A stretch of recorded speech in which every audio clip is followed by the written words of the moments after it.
삼성전자를 파시는 게 더 유리할 거라고 생각을 해요. 이건 역시 말씀드렸지만 주관적 판단이에요. 저는 SK하이닉스의 주가가 앞으로도 삼성전자보다 더 강할 것이다. 앞으로도 강할 것이다라는 거 중요한 뜻이에요. 무슨 뜻이냐면 여태까지 최근 3년 동안 4년 동안 훨씬 강했거든요. 훨씬. 네. 그러면은 작년 여름에 SK하이닉스를 1억 갖고 있었던 분들은 네. 10억이 됐을 거고 삼성전자 1억 갖고 있었던 분들은 5억이 됐을 거거든요. 네. 이걸 우리는 추세라고 해요. 추세. 자, 그럼 그 추세가 여태까지 바뀔 확률이 있냐 해서 아직까지 유지가 되고 있거든요. SK하이닉스가 더 강하고.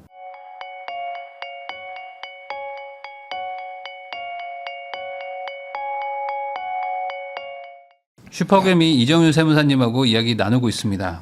어쨌든 지금 이제 불안정한 좀 비정상적인 특이한 장이라고 말씀을 해주셨고 이게 이제 30년을 해봤을 때 정말 특이하다. 그러면 이거에 대해서 지금 공감하는 분들도 분명히 있을 거고 이제 반도체 가지고 있어서 돈 번 건 기분 좋은데 너무 흔들어대니까 이제는 좀 나가야 되나라는 생각도 드실 것 같은데 어제 같은 날 경우에는 이제 확 빠지니까 이거 회복하면 팔아야겠다라고 마음을 분명히 먹으셨을 겁니다. 근데 오늘 회복을 해버렸어요. 안 팔았을걸요? 어느 정도.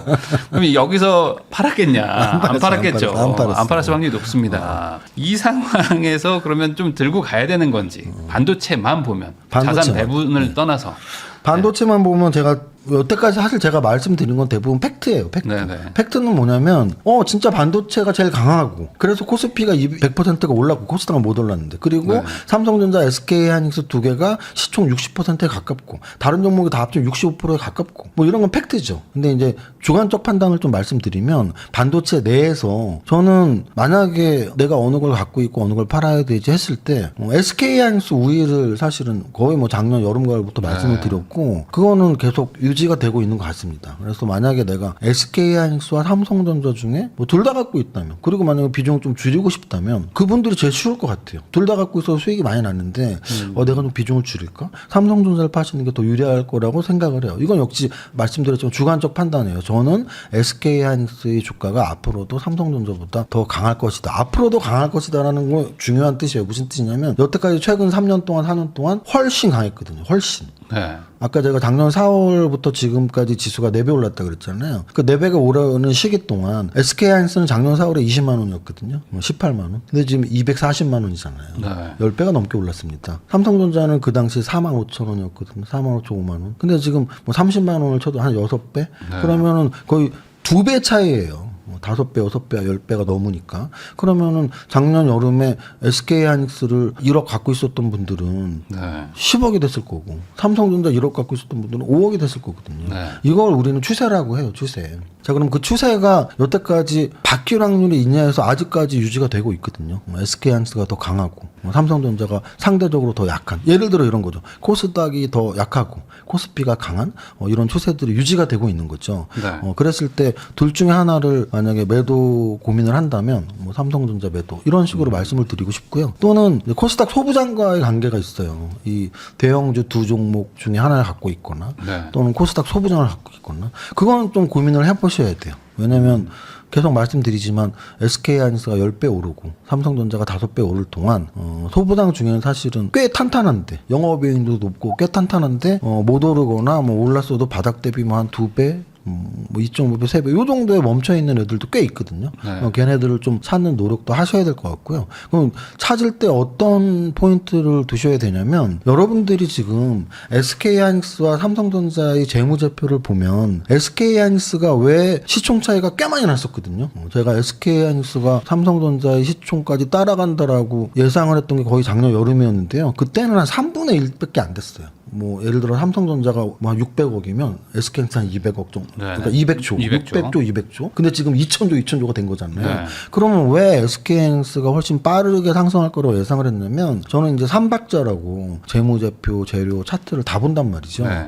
그 세 가지가 다 SK하이닉스가 더 우수해요. 당장 차트가 좋은 차트는 뭐냐면 정배열로 완전 정배열로 추세를 깨지 않고 더 강하게 올라가는 거 우린 좋다고 하는데 SK하이닉스가 삼성전자보다 거의 한 3년 동안 계속 더 강했고요. 더 중요한 건 사실 재무제표예요. 네. 지금 반도체 업황이 좋다고 반도체 미래 이익까지 다 땡겨다 쓰는 PER이 뭐 600개 안 되고 500개 안 되고 그래서 마이크론 테크놀로지를 비롯한 미국의 반도체 관련주들이 한 10 정도 되니까 우리는 저평가됐다고 계속 그러는 거잖아요. 그럼 결국은 삼성전자, SK하이닉스가 올라가는 힘은 재무제표라는 거잖아요. 네. 그럼 두 개의 재무제표를 펼쳐놓고 비교를 해보세요. 재무제표에서는 과거의 퍼는 사실 지나간 자료고 이제 앞으로의 움직임이 중요한데 우리가 앞으로의 움직임은 예상이잖아요. 그럼 주가의 차트도 우리가 야 과거부터 오늘까지 올라갔으면 미래도 오를 거야 이게 추세라고 말씀드린 것처럼 재무제표도 추세가 있어요. 몇 년 동안 이 올라오는 속도가 앞으로 유지되겠지. 그러면 삼성전자, SK하이닉스의 재무제표를 제가 지금 뭐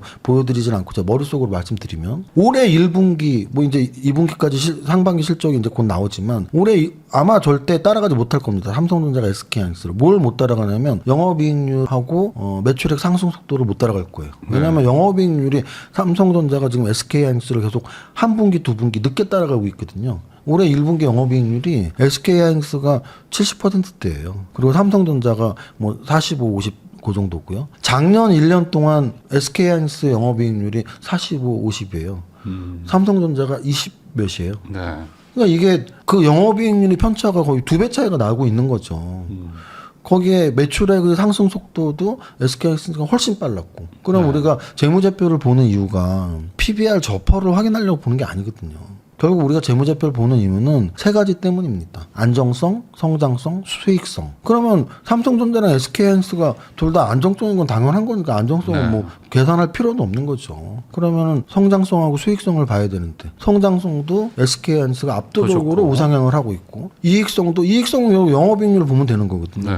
영업이익률이 올해 분기 만 70%대 40%, 작년은 무슨 30%대 40% 이런 식으로 SK하이닉스가 완전히 압도하고 있기 때문에 그래서 저는 시총이 비슷해졌다고 보고 있어요. 그래서 그런 관점에서 본다면 아까 말씀드렸듯이 삼성전자보다는 SK하이닉스가 더 유리한 것이고 그럼 또 반도체 소부장의 종목들을 찾을 때도 똑같은 논리로 찾으시면 되죠. 매출액이 최근 한 3년 동안 증가하면서 영업이익률이 30, 40, 50을 유지하고 있는 이런 회사들이 재무제표상으로 좋은 회사들이죠. 그 반도체 관련해서 지금 주가가 더 간다고 얘기하는 게 미래 그 수익이 잘 나올 것이다라는 거면 결국에는 이 반도체 완성품을 만들고 있는 삼성전자나 하이닉스에 납품하는 소부장들도 매출이 엄청나게 늘어난다라고 이제 직관적으로 이해를 해도 되는 거 아닐까요? 너무 당연한 거니까 아까 말씀드렸던 특이한 장이라는 거예요. 그러면 이게 더 가야 되는 거 아니에요? 네, 과거에는 사실은 삼성전자, SK하이닉스가 오르면 반도체 사부장은 사실 더 빨리 움직였어요. 뭐 같이 가는 거니까. 네, 같은 방향으로 가면서 원래 가벼운 애들이 더 빠르거든요. 우리가 이제 그거는 정상적인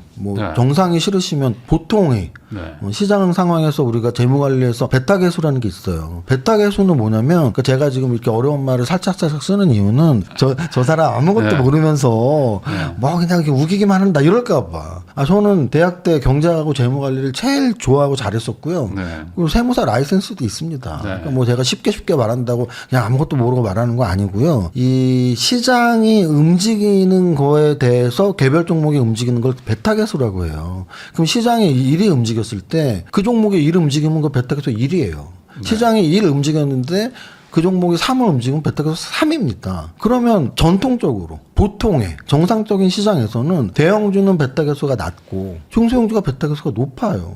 어떻게 보면 그건 너무 당연한 거거든요. 그러겠죠. 가벼운 게도 빨리 가벼우니까. 움직이고 빨리 오르거나 빨리 내리거나 이거 너무 당연한 거거든요. 근데 지금 장은 중소형주는 빨리 오르거나 빨리 내리거나 아니고 안 오르거나 빨리 내리거나 최악의 상황. 최악이죠. 오를 때 빨리 오르고 떨어질 때 빨리 떨어지는 게 원래 중소형주인데 오를 때는 못 오르고 떨어질 때는 같이 빨리 떨어지고. 근데 대형주는 그 반대예요.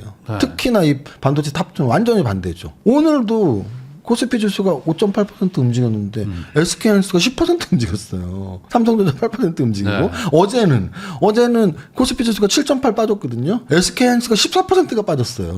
그럼 이 얘기는 뭐냐면 그 시총 1위, 2위 종목들이 베타계수가 중소형주보다 훨씬 크다는 거예요. 그게 제가 계속 특이하다고 말하는 거죠. 그래서 원래 정상은 얘네들이 움직이면 반도체 소부장은 무조건 같이 가는 게 정상이에요. 그렇게 본다면 지금 못 움직였는데 말씀하신 것처럼 부일남님 께서 말씀하신 것처럼 재무제표 되게 좋고 삼성전자나 SK하이닉스가 이렇게 수출도 잘하고 영업이익률도 높아졌다면 거기에 납품한 애들 중에 좋은 재무제표가 있으면 걔가 따라가야 되는 거 아니에요? 당연히 좋은 재무제표 갖고 있는 애들이 있고요. 걔네들이 못 따라가고 있으니까 사실은 지켜볼 필요가 있죠. 사실 그러면 이제 반도체 자체 업황이 좋아질 거에 베팅하시는 분들이라면 지금 장에서는 사실 삼성전자 하이닉스보다는 소부장 쪽으로 가는 게 주가만 봤을 땐 맞는 거긴 하잖아요. 근데 일반적이라면. 근데 이제 왜냐면 이게- 여기도 좋아질 거니까. 근데 이제 투자자들 돈이 안 오는 게 문제인가요? 지금? 투자자들은 특히나 이제 그게 어려움이 뭐냐면 지금 사실 이렇게 생각하시면 돼요. 우리가 외국인들이 지금 네. 진짜 아까 정말 특이한 장이다라고 말할 때 그 근거 중에 또 하나가 있네요. 외국인들의 매도세가 거의 역대급이라고 보시면 돼요. 그 절대 규모 자체가. 왜냐하면 시총 자체가 커졌으니까. 네. 지금 뭐 만 포인트 가까워졌잖아요. 최고점 9,300 찍고 지금 8,000 넘었으니까. 과거 2001 때보다 이 볼륨이 4배가 커졌으니까 외국인들의 매도가 예전보다 절대량으로 엄청 커진 거거든요. 1월 1일부터 아까 오늘까지 봤더니 1월 1일부터 오늘까지 외국인들이 180조를 팔았어요. 6개월 동안. 네. 그리고 최근 3개월 동안도 100조 넘게 팔았습니다. 그 엄청 판 거거든요. 매일 팔아요, 매일. 자, 그런데 이 말씀을 왜 드렸냐면 외국인들이 파는 거에 대해서 아마도 전문가분들이 그런 표현을 쓸 겁니다. 리밸런싱 때문이다. 네. 한국을 떠나는 건 아니다. 근데 사실은 뭐 다른 말인가요? 판 만큼 떠난 거죠. 아니, 네. 우리나라를 뭐 우리나라가 무슨 망하는 나라도 아니고 떠날 일은 없어요. 파냐 안 파냐가 중요한 거지. 뭐 리밸런싱 때문에 판 거니까 안심해라라는 건 말이 안 되는 게 보세요. 리밸런싱을 팔았다는 게 무슨 말이냐면 외국인들은 글로벌 배분을 하고 있습니다. 우리나라만 투자하는 게 아니고. 네. 그럼 예를 들어 100 중에 우리나라에 뭐 한 5를 투자한 거겠죠. 또는 우리나라에서도 과거 삼성전자 SK하이닉스가 한 30%의 시총 지분이었으니까 우리나라 투자할 때 삼성전자 SK하이닉스 한 30% 투자를 했겠죠. 네. 전체 시장에서 뭐 100 중에 한 뭐 3, 4 정도? 그리고 또 우리나라 시장에서는 삼성전자 SK하이닉스를 뭐 한 3분의 1 정도를 갖고 있었겠죠. 네. 글로벌 배분을 했다면. 그런데 우리나라 시장이 압도적으로 지금 상승을 해서 지금 세계 주식시장 시총 5위까지 올라와 있어요. 뭐 저 10위에 있던 게. 그러면 우리나라 시장이 볼륨이 커졌잖아요. 그러면은 글로벌 배분 전략상 비중이 너무 커진 거잖아요. 우리나라 그렇게 생각하지 않았었는데. 그러면 조절을 하려면 좀 팔아야겠죠, 우리나라 건. 그럼 우리나라 건 중에 뭘 팔을 건지 또 지켜봤더니 삼성전자나 SK하이닉스 원래 한 3분의 1 갖고 있었는데 그게 지금 뭐 막 60, 70%가 넘어가는 거죠. 그럼 그걸 또 조정을 해야죠. 그래서 결국은 그러면 그 외국인들은 다 똑같은 처질 거예요. 저 밑에서 산 것들이 이렇게 올라왔으니까 파는 거죠. 그럼 그걸 과연 리밸런싱에 자유로운 사람이 누구냐? 개인밖에 없어요. 네. 국민연금도 리밸런싱 한다고 하는데 물론 할지 안 할지 명확하게 뭐 우리 안 한다고 말은 하지만 어쨌든 그런 이유가 나오는 이유는 외국인이든 기관이든 절대 비중이 너무 커지면 그것 때문에 나의 포트가 좌우되면 안 되니까 물량을 줄일 수밖에 없는 거예요. 부담이 커지면. 그런데 그 리밸런싱에 아주 자유로운 사람은 개인밖에 없는 거고요. 특히 개인 중에서도 주식 투자를 잘 못하고 예를 들어 100억, 200억을 해요. 근데 100억, 200억을 삼성전자 SK하이닉스만 갖고 있다고? 절대 그럴 리가 없을걸요. 네. 그러면 결국은 그렇지 않은 뭐 리밸런싱도 필요 없고 그냥 나는 그냥 잘 몰라. 왜냐하면 말씀하신 것처럼 코스닥 소부장이 앞으로 좀 좋을 것 같지 않아요라고 말을 했는데 제가 바로 이 말씀을 드린 이유는 소부장이 뭔지도 모른단 말이죠. 그냥 아까 말씀드린 제 지인들 중에 전화해서 나 주식 여태까지 안 했던 거 알잖아. 계좌 하나 만들어서 좀 하려고 그냥 삼성전자랑 SK하이닉스 사면 되지. 네. 이런 분들은 소부장이 뭔지도 모르고 남의 말을 뭐 믿지도 않겠죠. 믿는 게 좋은 것도 아니고 자기 자신이 판단해야 하는 게 제일 좋으니까 그렇다면 그분들의 판단은 삼성전자 SK하이닉스 때문에 계좌를 만드는 분들인데 다른 거가 들어갈 여지가 없죠. 그래서 지금 장이 올해 1월부터 지금까지 외국인들이 거의 200조 가깝게 파는 거를 개인들이 지금 다 사고 있는 거고요. 그 개인들 중에는 기존 개인들도 있지만 새롭게 넘어온 개인들이 정말 많다. 그렇게 말씀드릴 수 있어요. 그러면 결국에 지금 뭐 몇백만 원, 뭐 몇십만 원, 뭐 많으면 뭐 1,000만 원 단위 막 이렇게 들고 들어오시는 정말 소액 초보자 개인들이 너무 많이 들어오고 그런 사람들이 막 레버리지도 들어오고 하면서 야 그래도 시총 1, 2위인데 여기는 내 돈 넣어도 안 잃을 거야. 근데 실제로 성과가 보이니 야, 더 가져와 하면서 초보자들이 지금 이끄는 장세다라고 이해를 하면 될까요? 그렇죠. 왜냐면은 개인이 200조를 샀으니까 외국인이 판 200조를. 그러니까 그거를 어디서 왔냐. 근데 그 200조는 개인이니까 어쨌든 올해 들어온 돈일 확률이 높아요. 근데 여기서 이제 초보자는 맞는데 소액 투자자만 있는 건 아니죠. 제가 알기로 5억, 10억짜리 뭉탱이 돈도 들어옵니다. 그런 돈들도 많겠죠. 왜냐면은 이제 뭐 저런 거죠. 집 살려고 돈 한 5억 모아놨는데 뭐 마땅한 뭐 집 어디 사야 될지도 모르겠고.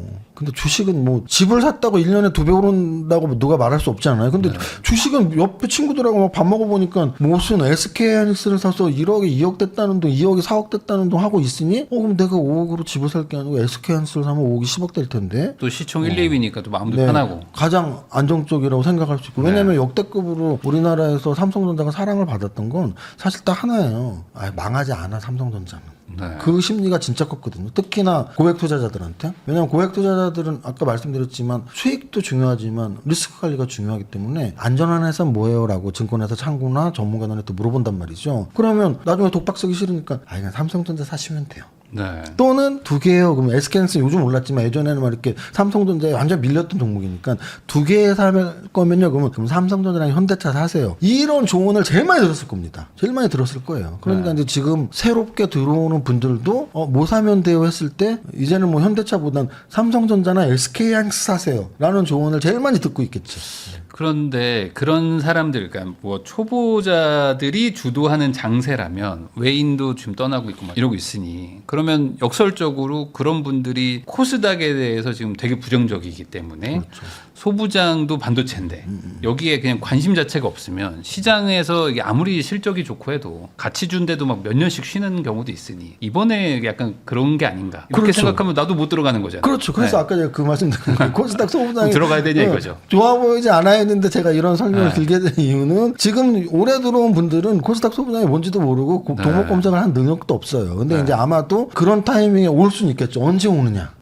너무나 명확하죠. 삼성전자와 SK하이닉스가 떨어지면 오겠죠. 네. 왜냐하면 그 종목을 사는 이유는 사실은 방송에서 그 종목들 애널리스트들이 좋다고 하니까 사는 이유라고 생각하시겠지만 저는 절대 그렇지 않습니다. 올라가기 때문에 사는 거예요. 상승하기 때문에. 과거에 우리가 코인 열풍이 있을 때 네. 뭐 비트코인이 뭔지 알고 사셨나요? 그 나중에 잘못된 비트코인 잘못되진 않았지만 잡코인이라고 하죠. 네. 잡코인 중에 막 하루에 99% 폭락해서 뭐 코인 맞아요. 발행자 잡혀가고 했었잖아요. 네. 미국하고 한국 왔다 갔다 하다가 그런 코인들이 막 하루에 100%씩 올랐거든요. 그럼 누군가는 100%로 돈을 벌었잖아요. 네. 그 다음날 또 거래가 되고 그 코인이 뭔지도 모르고 거래하는 거거든요. 왜? 돈 벌었다고 하니까. 그래서 저는 지금 말씀드리는 게 정확히 뭐냐면 삼성전자와 SK하이닉스가 나쁘다가 아니고 뭐 고평가가 됐다도 아니고 애널리스트 분들이 분석이 잘못됐다도 아니고 다만 올해 들어온 많은 분들이 그분들의 말을 듣고 샀겠지만 그분들의 말을 정확히 해석할 수 있는 능력보다는 오히려 술자리에서 오히려 커피숍에서 오히려 담배 피면서 기존에 투자하던 사람들이 야 나 SK하이닉스 두 배 벌었어. 얼마로 1억으로 2억 됐어. 나 1억 은행에만 있는데 이런 분들이 사실은 올라가니까 들어온 분들이 많은 거예요. 그러면은 결국은 그 자금의 실망 매물이 되는 건 떨어지면 실망 매물이 되는 거죠. 근데 여기서 제가 뭐 이제 편을 들자면 근데 이게 실적 기반의 상승이기 때문에 여전히 뭐 PR이 뭐 15, 20이면 뭐 그럴 수도 있지만 아니라고 하니 이제 뭐 6, 7, 10 이 정도 언저리면 또 내년에도 좋다고 하는데 그럼 여기서 이게 좀 미스매치가 있는 것 같긴 합니다. 1, 2위가 이렇게 좋은데 뭐하러 딴 거가? 라는 논리도 맞는 거 아니냐 이거죠. 그러니까 그러해서 올라갔고 네. 근데 이제 시장이라는 건 모른다. 이건 진짜 모른다. 그냥 어제 SK하이닉스 14% 빠진 것만 생각하시면 돼요. 불안불안은 하죠 지금. 네, 그러니까 이렇게까지 가는 건. 그렇게 좋은 종목이고 모두가 공감을 한다면 어제 14%가 빠지면 안 되겠죠. 그게 그렇죠. 진실이라면 한 7%, 8% 빠졌을 때 야 이게 왜 하루 7%나 빠져 하고 바로 반등을 줘야 되거든요. 그것도 맞습니다. 근데 14%까지 빠지고 오늘 아침에도 추가적으로 하락을 더 하다가 반등을 준 거거든요. 그럼 결국은 어제 많이 빠지고 오늘 하루 더 빠졌으니까 가격에 의한 반등이 나온 거지. 그 회사들에 대한 절대적 믿음이라면 어제 그렇게 14% 빠질 때까지 팔아서도 안 되고 또 그렇게 빠질 때까지 대기 자금이 가만히 있어서도 안 되는 거죠. 그래서 시장이라는 건 저는 그렇게 생각을 해요. 결국은 가격이 진실이고 그래서 저도 인정을 하는 게 계속 팩트라고 말씀드리는 게 삼성전자, SK하이닉스 상승률이 그렇게 높았고 그러면 좋으니까 올라간 거죠. 그리고 또 거기에는 계속 선순환들 여러 가지 선순환들 초보자들 들어오면서 야 그래 삼성전자 SK하이닉스 사야지. 거기다가 단일 종목 레버지 들어오면서 야 2배까지 벌 수 있는 상품이 있어. 온갖 반도체 탑2 ETF들 심지어 지수 ETF도 그중에 65%나 반도체. 그럼 그 모든 ETF들에 대한 투자들은 이 두 종목으로 연결이 되는 거거든요. 네. 근데 거래대금 30위 안에가 다 걔네들이에요. 그러니까 모든 거래들이 삼성전자, SK하이닉스 그 주가를 상승하도록 만드는 ETF들이거든요. 근데 이제 이게 올라갈 때는 굉장히 큰 힘으로 그걸 받쳐주는 건데 만약에 이제 떨어짐이 나온다면 그 반작용이라는 게 어제처럼 나올 수 있는 거죠. 사실 SK하이닉스 같이 시가총액 1위, 2위를 다투는 종목이 하루에 14% 떨어지는 것도 말이 안 되거든요. 네. 그건 말이 안 되죠. 그거는 뭐 국가 위기급의 어떤 뭐 근데 하락인데. 우리는 또 담담히 받아들이는 게 20만 원에서 200만 원까지 10배가 올랐대. 네. 10배 오른 종목이 또 하루에 14% 떨어질 수도 있죠. 이렇게 생각하는 거거든요. 그러니까 이게 지금 이 시가총액 1, 2위 우리나라 코스피 시총의 65%에 해당하는 나머지 스퀘어랑 이런 거 합쳐서 60%에 해당하는 종목들이 주가 움직임이 변동성이 너무 커서 네. 아까 말씀하신 그런 기업 가치에 의한 상승이라면 안정적인 상승이 나와야 되는데 지금의 상승은 아까 말씀드렸던 1월, 2월 또는 4월 중순부터 5월까지 그런 안정적인 상승이 그런 아니고 건 아니다. 5월 27일 이후부터는 또 9,300 고점을 찍고 나서부터는 상승과 하락을 반복하는 그래서 고점을 조금씩 낮추는 좀 불안한 상승인 거는 분명하다라고 말씀드립니다. 차라리 뭐 반도체 쪽에 대한 그 전망이 좋다고 생각한다면 어느 정도 좀 소부장 쪽으로도 좀 관심을 좀 가져볼 필요는 있을 것 같다. 이쪽은 또 과매도 구간이다라고 얘기를 정리하면 될까요? 네, 그러면 결국은 이제 우리는 포트폴리오로 이겨낼 수밖에 없거든요. 네. 그러면 이제 대형주에서는 삼성전자보다는 SK하이닉스를 좀 유리하다고 판단을 하고 거기에서 반도체 소부장도 좀 진짜 괜찮은 하나 좀 찾아보자. 아까 말씀드렸던 매출액 증가율이나 영업이익이 높은 종목들을 찾아서 어느 게 갈지 모르니까 네. 그렇게 하는 게 좋을 것 같습니다.